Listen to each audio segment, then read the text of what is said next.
Who is GP's first love? First love സ്കൂളൊക്കെ പറയല്ലോ. അത് വേണ്ട. അല്ല, ഫസ്റ്റ് ലവ് എന്ന് പറയുന്നാലേ എന്റെ ഫ്രണ്ട്സ് ഒക്കെ ഫസ്റ്റ് ലവ് എന്ന് പറയുന്നത് നിന്റെ ആദ്യ ഭാര്യ നിന്റെ വർക്കാണെന്ന് പറയും. ആ ഒരു രീതിയിൽ എപ്പോഴും പറയാറുണ്ട്. ബട്ട് ഫസ്റ്റ് ലവ് എന്ന് പറയുന്നത് ആ ഒരു സമയത്ത്, അല്ലെങ്കിൽ what do I call infatuation ആണോ എന്താണെന്ന് അറിയില്ല. ശ്വേത എന്നാണ് കുട്ടിയുടെ പേര്. അവളും കല്യാണത്തിന് വന്നിരുന്നു. ഇപ്പൊ അമേരിക്കയിലാണ്. കല്യാണമൊക്കെ കഴിഞ്ഞിട്ട് അമേരിക്കയിൽ സെറ്റിൽ ആണ്. ശ്വേത ഒരു ഡാൻസ് ഒക്കെ ചെയ്തിരുന്നു എന്റെ കല്യാണത്തിന്.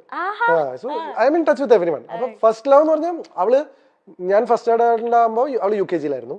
ഞങ്ങൾ തൊട്ടടുത്ത വീടായിരുന്നു, കളിക്കൂട്ടുകാരായിരുന്നു കുട്ടിക്കാലം മുതലേ. So that should be my first love I guess. കാരണം എന്താ വെച്ചാൽ അന്ന് എനിക്ക് ഒരുപാട് പെൺകുട്ടികൾ ഫ്രണ്ട്സ് ഉണ്ടായിരുന്നില്ല. ശ്വേത മാത്രമായിരുന്നു എന്റെ ഫ്രണ്ട്. എത്ര നാൾ നിങ്ങൾ പഠിച്ചു? ഞങ്ങള് 10ാം ക്ലാസ്സിൽ ഞാൻ പോയല്ലോ, ഞാൻ പട്ടാമിന്ന് പോയല്ലോ. അത് കഴിഞ്ഞപ്പോ പിന്നെ വേറെ കുറെ ഗേൾ ഫ്രണ്ട്സ്. 10th വരെ സത്യം പറഞ്ഞാൽ 1, 2, 3 പേരെ ഉണ്ടായിരുന്നുള്ളൂ. ശ്വേത, ഗായത്രി, അങ്ങനെ കുറച്ച് പേരെ ഉണ്ടായിരുന്നുള്ളൂ. ബട്ട് പിന്നെ അങ്ങോട്ട് അലോഷ്യത്തിൽ ആരെങ്കിലും ഉണ്ടായിരുന്നോ? ഉണ്ടായിരുന്നോ? First year, second year, third year, fourth year, third year. പിന്നെ ഐ ഹാഡ്, എന്താ വെച്ചാലേ CIRS കഴിഞ്ഞപ്പോഴാണ് ഞാൻ ഭയങ്കര കംഫർട്ടബിൾ ആയത് പെൺകുട്ടികളായിട്ട്. കാരണം അവിടെ ഈ ഒരു ആൺകുട്ടി, നമ്മൾ സ്കൂളിൽ പഠിക്കുമ്പോഴേ പണിഷ്മെന്റ് കിട്ടിയാലാണ് പെൺകുട്ടികളുടെ കൂടെ പോയിരിക്കുക. അപ്പൊ എന്തോ പെൺകുട്ടികളോട് സംസാരിക്കുന്നൊക്കെ എന്തോ ഭീകരാവസ്ഥ. പക്ഷെ വീട്ടിലത് പ്രശ്നമില്ല, കാരണം ഫാമിലി ഫ്രണ്ട്സാ ശ്വേതയായിട്ട്. അപ്പൊ ഇവളോട് സംസാരിക്കുമ്പോൾ കളിയാക്കാരുമില്ല. പിന്നെ കുറെ കഴിയുമ്പോൾ ആൾക്കാർ കളിയാക്കി തുടങ്ങി. കാരണം എന്നെ ഇവളും ഞങ്ങൾ രണ്ടുപേരും ഒരുമിച്ച് വരുന്നൊക്കെ കണ്ടിട്ട് പിന്നെ അങ്ങനെ അത് പിന്നെ ഗേൾ ഫ്രണ്ട് ഇല്ല എന്ന് പറയുന്നത് കുറച്ചിലായി തുടങ്ങി. അപ്പൊ എന്റെ അടുത്ത് ആരെങ്കിലും ആരാ ഗേൾ ഫ്രണ്ട് ചോദിക്കുമ്പോൾ ശ്വേതയാണെന്ന് പറയും. കാരണം ഇത് ഭയങ്കര പ്രശ്നമാണ്, പെൺപിള്ളേരുടെ സംസാരിച്ചതും നടക്കേടാണ്, ഗേൾ ഫ്രണ്ട് ഇല്ല എന്ന് പറഞ്ഞാൽ പ്രശ്നമാണ്. അപ്പൊ അങ്ങനെയൊക്കെയുള്ള ഒരു സ്പേസിംഗ് ആയിരുന്നു. CIRS-ൽ എന്താന്ന് വെച്ച് കഴിഞ്ഞാൽ ഞാൻ പറഞ്ഞില്ലേ, ബോംബെ ക്രൗഡ് ആയിരുന്നു, കോസ്മോപൊളിറ്റൻ ക്രൗഡ് ആയിരുന്നു, അമേരിക്കൻ സ്റ്റുഡൻസ് ആയിരുന്നു. ഇവർക്ക് ഈ ബോയ്സ് ഗേൾസിന്റെ ഇത് ഭയങ്കര കുറവാണ്. തോളിലൊക്കെ വന്നു കഴിഞ്ഞാൽ ഞാൻ ആദ്യമൊക്കെ വേർക്കുമായിരുന്നു. അത് കഴിഞ്ഞ അലോഷൻസ് പോയപ്പോ എനിക്ക് ഈ ഇൻഹിബിഷൻ പോയി. അപ്പൊ എനിക്ക് ബോയ്സും ഗേൾസ് ഒക്കെ ഒരുപോലെ. അങ്ങനെ ഞാൻ കൂടുതൽ പെൺകുട്ടികളോട് കംഫർട്ടബിൾ ആവുന്നു. ലൈക്ക് എപ്പോഴും എനിക്കൊരു പ്ലസന്റ്നെസ് ഉണ്ടായിരുന്നു. പക്ഷെ അതും കൂടെ കഴിഞ്ഞോട് കൂടിയിട്ട് പിന്നെ ഫ്രണ്ട്സും ഗേൾസും ലവും ഒക്കെ അത്രയാണ്. ഞാൻ കമ്മിറ്റഡ് റിലേഷൻഷിപ്പിലായിരുന്നില്ല കേട്ടോ. ലൈക്ക് അത് ഞാൻ എടുത്ത് മുമ്പും പറഞ്ഞിട്ട് ഇപ്പോഴും പറഞ്ഞിട്ട്, ലൈക്ക് അങ്ങനെയായിരുന്നെങ്കിൽ എന്റെ കല്യാണം എപ്പോഴും കഴിഞ്ഞേ. Like I was always in A confused space. ഈ കുട്ടിയാണോ, ഈ കുട്ടിയാണോ, ആ കുട്ടിയാണോ, ഈ കുട്ടിയാണോ, എന്തൊക്കെ സംഭവിക്കുന്ന ചോദ്യം ആ ലൈനാണ്. ഇപ്പൊ ഡീപ്പ് ഡാൻസിൽ ഒരുപാട് ഇങ്ങനെ ലൈക്ക് എല്ലാരും ഏറ്റെടുത്തതിന് ഒരുപാട് ഗേൾസ് ഫാൻസ് വന്നിട്ടുണ്ടല്ലോ. അപ്പൊ അതില് ആരെങ്കിലും ഇങ്ങനെ കണ്ടിന്യൂസ്ലി ലൈക്ക് ചേട്ടന്റെ മെസ്സേജ് അയക്കേ, കോൾ ചെയ്യേ, അങ്ങനെയൊക്കെ നിന്ന് ആരെങ്കിലും ഉണ്ടോ? കോളും ചെയ്തിരുന്നില്ല. എന്റെ നമ്പർ ഒന്നും മാർക്ക് കിട്ടിയാലും ഞാനിപ്പോ തന്നെ അത്രയും ഞാൻ ഹാൻഡിൽ ചെയ്യില്ലായിരുന്നു. പക്ഷെ I used to get letters എന്നോ, വീട്ടിലേക്കൊക്കെ കത്തുവരായിരുന്നു. ഞാൻ ഇൻസ്റ്റാഗ്രാം ഒരു സമയത്ത് ഇൻസ്റ്റാഗ്രാം അല്ല, ഫേസ്ബുക്ക് ഒരു കാലത്ത് സ്ഥിരമായിട്ട് നോക്കുമായിരുന്നു. പിന്നെ പേടിയാവാൻ തുടങ്ങി. ആൾക്കാർ ജീവിച്ചേട്ടൻ കല്യാണം വെച്ചാൽ ഞാൻ ആത്മഹത്യ എന്നൊക്കെ പറയുന്ന അന്നത്തെ കാലത്ത് അങ്ങനത്തെ കുറെ മെസ്സേജ് ഒക്കെ. പിന്നെ ചോരയിലൊക്കെ കത്തുവരായിരുന്നു. ഇപ്പോഴൊന്നുമില്ല, D4 സമയത്ത് ഇതൊക്കെ ഉണ്ടായിരുന്നു. അപ്പൊ അതൊക്കെ കയ്യിൽ നിന്ന് പോകുന്നു തോന്നിയപ്പോ പിന്നെ എനിക്ക് പരിചയമില്ലാത്ത ഒരാളായിട്ട് ഭയങ്കര ബുദ്ധിമുട്ടാണ് ടു സ്ട്രൈക്ക് എ കോർഡ്. എന്റെ ബെസ്റ്റ് ഫ്രണ്ട്സ് അല്ലെങ്കിൽ ഞാൻ സ്വാതന്ത്ര്യം എടുക്കുക, എനിക്ക് എന്നെ അറിയാം എന്ന് തോന്നുന്ന എന്റെ സുഹൃത്തുക്കളുടെ അടുത്ത്, എന്റെ സുഹൃത്തുക്കളുടെ അടുത്ത് പോലും ഞാൻ എടുക്കില്ല. എന്നെ അറിയാം എന്ന് തോന്നുന്ന ആൾക്കാരുടെ അടുത്താണ് ഞാൻ റിലാക്സ്ഡ് ആവുക. അത് വളരെ ക്ലിയർ ആണ്. എന്നുവെച്ചാൽ എന്റെ ജസ്റ്റ് ഒരു ഫ്രണ്ടിന്റെ അടുത്ത് ഞാൻ അങ്ങനെ പാറിപ്പറന്ന് നടക്കില്ല. പക്ഷെ എന്നെ അറിയാം എന്ന് പറയുന്ന ഒരു സെഗ്മെന്റ് ഓഫ് ഫ്രണ്ട്സ് ഇല്ലേ, ഈ പറയുന്ന പേളി, ദിവ്യ പിള്ളി, മിയ എന്നൊക്കെ പറഞ്ഞ അവർ, അഞ്ജു കുര്യൻ, അവരുടെ അടുത്തൊക്കെ ഞാൻ വേറെ സെൽഫാണ്. Where is GP's happiness? In whatever GP does. That is what my happiness is. Like ഞാൻ എൻ്റെ ഹാപ്പിനെസ് കണ്ടെത്തുന്നത് അല്ലെങ്കിൽ സ്പേസിങ്, ഞാൻ ചെയ്യുന്ന കാര്യങ്ങളിലുള്ള എൻ്റെ ഇൻവോൾവ്മെന്റ് ആണ് എൻ്റെ ഹാപ്പിനെസ്. ഇപ്പൊ എൻ്റെ ഹാപ്പിനെസ് കെന്ന ഷോ ആണ്. So that's how define my self. ഇപ്പൊ ഇതാണ് എന്റെ ഹാപ്പിനെസ്. അങ്ങനെ എനിക്ക് ഹാപ്പി ആവാൻ പറ്റുള്ളൂ. ഫോർ എക്സാമ്പിൾ എന്റെ ഒരു എലമെന്റ് ഓഫ് ഇത് ശരിക്കും ബ്രേക്ക് ചെയ്യാൻ പാടില്ല. ഐ ഡോണ്ട് നോ, ഞാൻ കെന്നയ്ക്ക് മനസ്സിലാൻ വേണ്ടി മാത്രം പറയാം. എന്തുകൊണ്ടാണ് ഞാൻ എന്റെ ഇൻവോൾവ്മെന്റിലെ ഹാപ്പിനെസ് എന്ന് പറഞ്ഞതെന്ന് വെച്ച് കഴിഞ്ഞാൽ, ഇവിടെ ഞാൻ 100% ഞാൻ ഇവിടെയാണ്.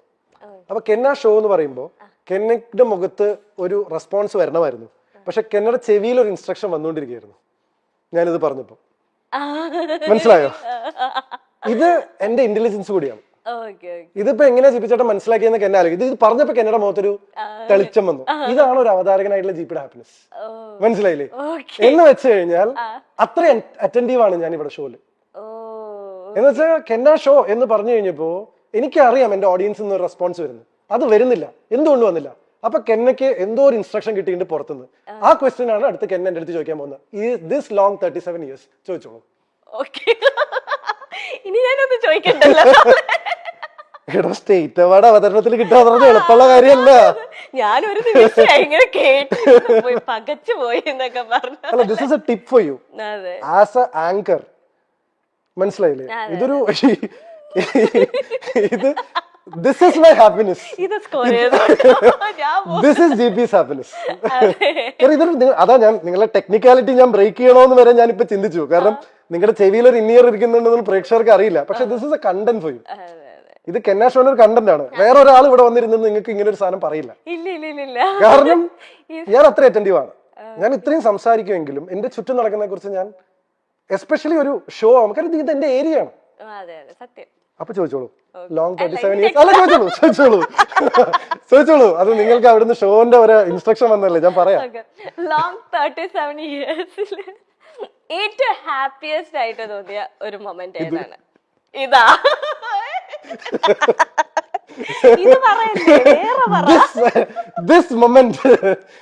എടോ, ഇതിലും നല്ലൊരു മൊമെന്റ് ഏതാണ്? ഒരു അവതാരകന് ഇതിലും നല്ലൊരു മൊമെന്റ് ഏതാണ് ഹാപ്പി ആവാനുള്ളത്? പിന്നെ വേറെ കാരണം അല്ല, അതാണ് കാരണം this is my job and I am good at it. Yes. Next,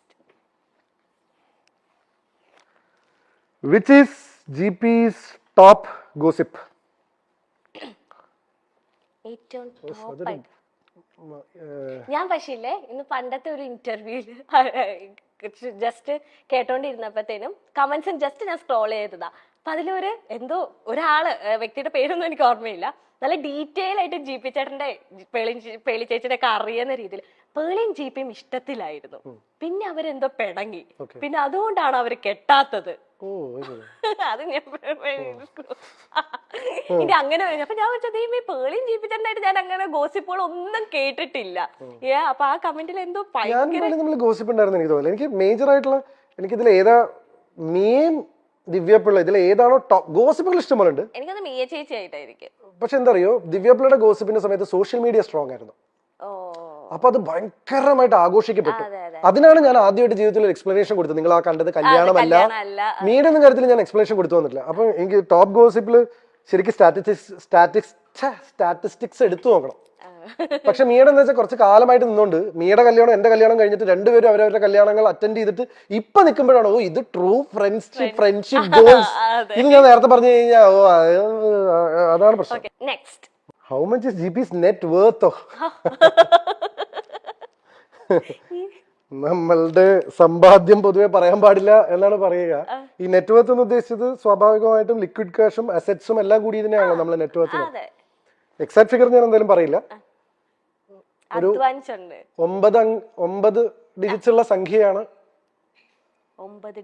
ഇനി അത് പോയി കൂട്ടി നോക്ക് എത്രയാണ് 9 ഡിജിറ്റ് ഉള്ള സംഖ്യ എന്നുള്ളത്, ഇൻക്ലൂഡിങ് പ്രോപ്പർട്ടീസ് ആൻഡ് എല്ലാം കൂടി കഴിഞ്ഞാൽ ഒരു സ്വാഭാവികമായിട്ടൊരു 9 ഡിജിറ്റിലുള്ള സംഖ്യ. പക്ഷെ എമൗണ്ട് ഞാൻ റിവീൽ ചെയ്യില്ല. പിന്നെ കൃത്യമായിട്ട് ഇൻകം ടാക്സ് കളയ്ക്കുന്നതുകൊണ്ട് കുഴപ്പമില്ല. ഓഡിറ്റിങ്ങും ഇൻകം ടാക്സും GST ഒക്കെ ചെയ്യുന്നതുകൊണ്ട് ധൈര്യമായിട്ട് പറയാം. പക്ഷെ എങ്കിലും നമ്മളിങ്ങനെ പൊതുവേ നമ്മൾ പറയുമല്ലോ, നമ്മൾ എക്സാക്ട് നിങ്ങൾ ചോദിച്ചുകൊണ്ട് മാത്രം ഞാൻ അത് റിവീൽ ചെയ്തതാണ്. ജനറലി റിവീൽ ചെയ്യാറില്ല.